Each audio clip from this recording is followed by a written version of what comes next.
পণ্যভর্তি container পরিবহন করা হয় কন্টেইনারবাহী জাহাজে। ২০২০ সাল থেকে কন্টেইনারবাহী জাহাজে সাবের হোসেন চৌধুরীর কর্ণফুলী গ্রুপ বিনিয়োগ করে আসছে।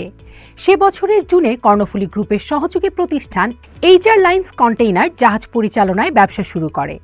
জাতীয় পতাকাবাহী এইচআর লাইন্স এখন ৮টি ফিডার জাহাজ পরিচালনা করছে, যার মধ্যে প্রায় ১১,০০০ টিইউ কন্টেইনার পরিবহন করা যায়।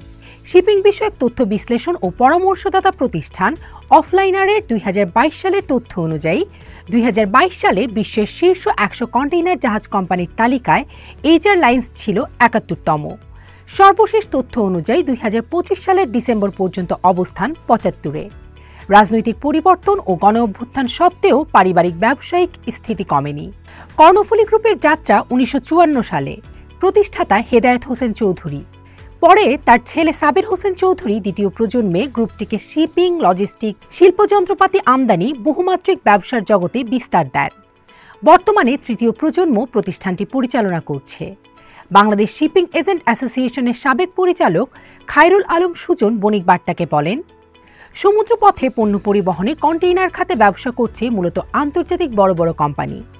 বাংলাদেশে সরাসরি ও এজেন্টের মাধ্যমে বিদেশি কোম্পানিগুলো এ ব্যবসা পরিচালনা করছে। তবে বাংলাদেশের স্থানীয় কোম্পানি হিসেবে কর্ণফুলী গ্রুপ একটি শক্তিশালী অবস্থান তৈরি করেছে। ২০১৮ সালের একাদশ জাতীয় সংসদ নির্বাচনের কিছুদিন পর যাত্রা শুরু করে এইচআর লাইন্স। দ্রুতই আন্তর্জাতিক ডিরেক্টরিতে স্থান করে নেয় তাদের জাহাজগুলো। এইচআর হেরা, রেয়া, সাহারে, তুরাগ সহ একাধিক কন্টেইনার জাহাজ। সর্বশেষ ট্র্যাকিং অনুযায়ী তাদের জাহাজগুলো চট্টগ্রাম, সিঙ্গাপুর, কলম্বো বিভিন্ন রুটে নিয়মিত চলাচল করছে। বাংলাদেশের শিপিং ও লজিস্টিক খাতে কর্ণফুলী গ্রুপ বহু বছর ধরে গুরুত্বপূর্ণ ভূমিকা পালন করছে। কাগজ ও যানবাহন আমদানির পাশাপাশি কার্গো পরিবহন, ডিপিং, জাহাজ মেরামত, বন্দর নির্ভর সাপ্লাই চেইন সব ক্ষেত্রেই তাদের নিজস্ব অবকাঠামো প্রতিযোগিতামূলক শক্তি এনে দিয়েছে। কর্ণফুলী গ্রুপ বাংলাদেশে একটি বহুমুখী কনগ্লোমারেট। গ্রুপের ওয়েবসাইটের তথ্য অনুযায়ী এবার বার্ষিক টার্নওভার ২৩০০ কোটি টাকার বেশি। কর্মসংস্থান হয়েছে ৩,০০০-এর বেশি মানুষের। চট্টগ্রাম বন্দর সচিব মোহাম্মদ ওমর ফারুক বণিক বার্তাকে বলেন, দেশে কন্টেইনার জাহাজ ব্যবসা মূলত বিভিন্ন আন্তর্জাতিক শিপিং লাইন্সের অধীনে। তবে বাংলাদেশি প্রতিষ্ঠানের মধ্যে এইচআর লাইন্স এগিয়ে। প্রায় ৫ বছর আগে থেকে তাদের নিবন্ধিত কন্টেইনার জাহাজগুলো সাগরে পণ্য পরিবহনের কাজে যুক্ত রয়েছে। দেশে ব্যবসায়ীদের মধ্যে এ প্রতিষ্ঠানের বহরে উল্লেখযোগ্য ৮টা কন্টেইনার জাহাজ পণ্য পরিবহনে যুক্ত আছে। তবে আলোচনা শুধু ব্যবসা নিয়ে নয়, নানা সময়ে সাবের হোসেন চৌধুরীর প্রভাব নিয়ে বিতর্কও ওঠে। পাকিস্তানের করাচি বন্দর থেকে আসা একটি জাহাজকে ঘিরে তার নাম সামাজিক যোগাযোগ মাধ্যমে আলোচনায় আসে। শিপিং ব্যবসায়ের বিভিন্ন সূত্র বলছে, তিনি মাতারবাড়ি গভীর সমুদ্র বন্দরকে কেন্দ্র করে নতুন পরিকল্পনা নিয়েছেন। ঢাকার উপকণ্ঠে পানগাঁওয়ে বড় পরিসরে ওয়্যারহাউস, নদীপথে ফিডার ট্রান্সপোর্ট সব মিলিয়ে এমএসসির কার্যক্রম আরও দৃঢ় হবে বলে ধারণা। উল্লেখ্য, এমএসসির বাংলাদেশের সরাসরি এজেন্টও তিনি। প্রথম সারির একজন বন্দর ব্যবহারকারী ব্যবসায়ী নাম প্রকাশ না করার শর্তে বণিক বার্তাকে বলেন, শুরু থেকে বন্দর সংক্রান্ত বড় বড় সিদ্ধান্ত ও চুক্তির পেছনে কলকাঠি নেড়েছেন সাবের হোসেন চৌধুরী। পতেঙ্গা কন্টেইনার টার্মিনালে রেড সি গেটওয়ে গ্রুপের আসার ক্ষেত্রে তার প্রত্যক্ষ সম্পৃক্ততা ছিল। এছাড়া সুইজারল্যান্ড ভিত্তিক মেডিটেরিয়ান শিপিং কোম্পানি এমএসসি বাংলাদেশের সরাসরি এজেন্টও তিনি। গত বছরের ৫ আগস্টের পর সাবের হোসেন চৌধুরীকে গ্রেফতার করা হলে এমএসসি ও তাদের দেশের দূতাবাস সাবের হোসেন চৌধুরীর মুক্তির ব্যাপারে অন্তর্বর্তী সরকারের কাছে তদবির করে।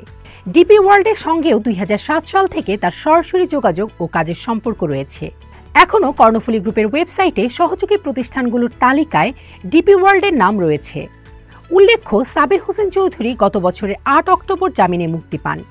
শিপিং ব্যবসায় যুক্ত প্রথম সারির একটি প্রতিষ্ঠানের কর্ণধার বণিক বার্তাকে বলেন, সাবের হোসেন চৌধুরীর মূল প্রতিষ্ঠান কর্ণফুলী গ্রুপ, আর এমএসসির বাংলাদেশে কন্টেইনার ব্যবসার অংশীদার তিনি।